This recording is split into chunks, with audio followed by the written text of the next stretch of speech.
just talk entertainment. Share and subscribe. Hey guys, welcome to Entertainment Talk Nation. This is Rob.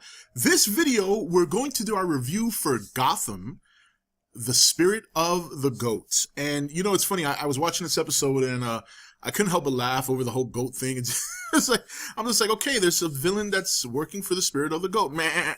And, you know, it's like, but honestly, I like the episode. It was good. Primarily because of what happened at the end with Jim Gordon. And, there were a lot of things I liked about this episode. I like that they went back a little bit and we saw a little bit of what Bullock was like when he first got to the force. He was actually, didn't seem like he was too much different than Gordon. And then as time has progressed, you know, he became corrupt and, and it was great to see Dan Hedaya, do a little cameo there. That was fantastic.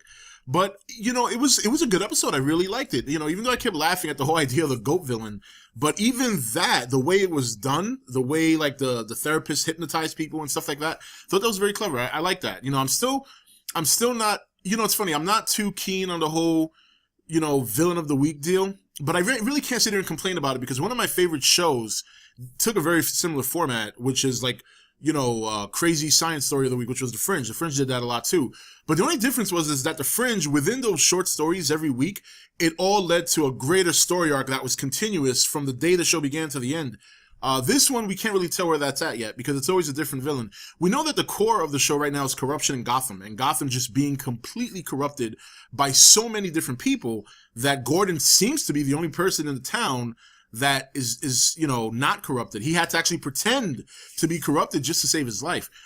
I like that Barbara came back into the fold. I like to see them trying to communicate and work things out between each other because, and it's like I said in one of my other reviews, you know, we know why Gordon's not telling her anything. It's to protect her.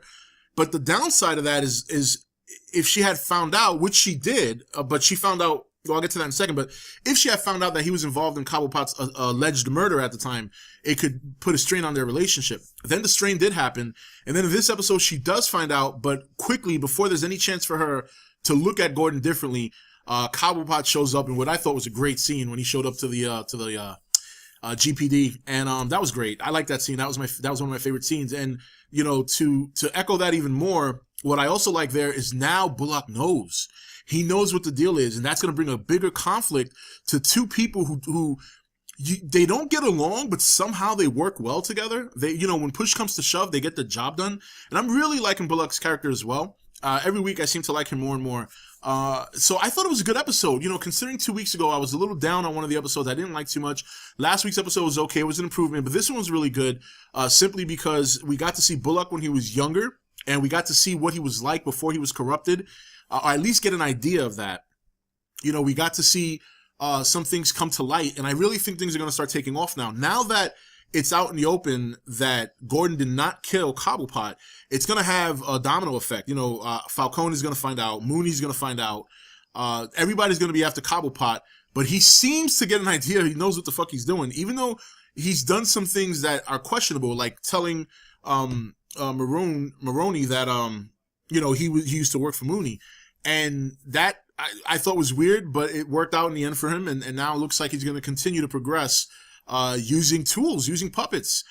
He's really coming into his own. I think right now he's probably the star, you know, he's the star villain of the show. I mean, I do love Jada Pinkett a lot. She's still my favorite character, but you can see that they're developing Cobblepot to be the man in the early going on this show. And that's fine because I think the actor's doing a fantastic job. I like seeing Penguin in this position before his rise. And I think it's great. I think it's great to see him. I think if they concentrate on him more and as well as continue to develop Gordon and put him in a position where he's not corrupt and he's fighting the world, then yeah, I think the show can do really, really well. You know, they went to Bruce Wayne again, and again, it's the same thing. I'm still not feeling that whole thing because I still think there's a certain element they should give him where he's still a child. I really feel like every time they show him, he's like a young investigating portion of Batman, and that's all fine and well, but I don't think it should be something that's consuming him right now. I think there should still be some regular life to him. And what he said to Alfred was just gut wrenching. When he was, I forget exactly what he said, but if you saw the show, you know what I'm talking about. You know, he said something along the lines of "I have nobody" or "I have nobody to feel for," something like that. I can't remember the line because I saw the episode yesterday, and you know it's been 24 hours. I didn't get to really have an opportunity to do my review yesterday. But nevertheless, you saw the show, you know what he said, and it was gut wrenching. I remember it just being painful. I saw the look on Alfred's face, and it was just heartbreaking. So so I thought this was a good episode. I think it was a good episode because it sets up a lot of things to come. Primarily Gordon's secret being out in the open now to everybody. And it also puts Bullock in a questionable position, because why was he there? And why was he there when Gordon was supposed to kill somebody who didn't? Why is that so that's going to be interesting to see how that pans out. The MCU's all over this shit. I'm glad to know that Barbara knows the truth now, because I think that Gordon should use her as some sort of leverage, because he needs an outlet. He needs to go to somebody he can trust. You know, while the MCU people seem all good, they're still kind of like colleagues, and you can't really trust them 100%, especially in considering they're investigators. I think Barbara is his best outlet. So I think he needs to try and find a happy medium to balance out what he confesses to her, so he can just make his life a little bit easier, because the guy's up against the world right now. So, and Cobblepot's going to be interesting to watch going forward. I think he hit a breaking point on the show now where people are going to look at him differently. You know, Cobblepot, he's alive. He's with the Maroni, and all this shit's going down. And I liked it. I really liked this episode. I really think it finally hit a point now where it's going to start progressing. I hope, because I was kind of losing faith after that episode 2 weeks ago, but this one restored it. It was a really good episode. I enjoyed it personally. The spirit of the goat thing was a little bit cool. You know, it was a little funny, the whole goat thing, but overall, I liked it. It was good. It was well done. Simply because it gave us a little bit more history on Bullock, and that was great. That was fantastic. So, but anyway, that's it. That's my review for Gotham. I'm looking forward to next week's episode. I think it's going to be really good. And what do you guys think of this episode? I thought it was really good. I thought it did a good job. And we're going to see a lot of things going forward. So anyway, guys, this is Rob signing off for ETN, where we don't do news, we just talk entertainment. Take it easy. Thank you for watching ETN. Don't forget to comment, share, and subscribe. Join the nation's Facebook page to meet other subscribers, or visit ETN's Facebook page and Twitter page. Links for all are in the description. You're watching ETN, where we don't do news, we just talk entertainment. Share and subscribe. Hey guys, welcome to Entertainment Talk Nation. This is Rob. This video, we're going to do our review for Gotham, the spirit of the goat. And you know, it's funny, I was watching this episode and I couldn't help but laugh over the whole goat thing. It's like, I'm just like, okay, there's a villain that's working for the spirit of the goat, man. And, you know, it's like, but honestly, I liked the episode. It was good. Primarily because of what happened at the end with Jim Gordon.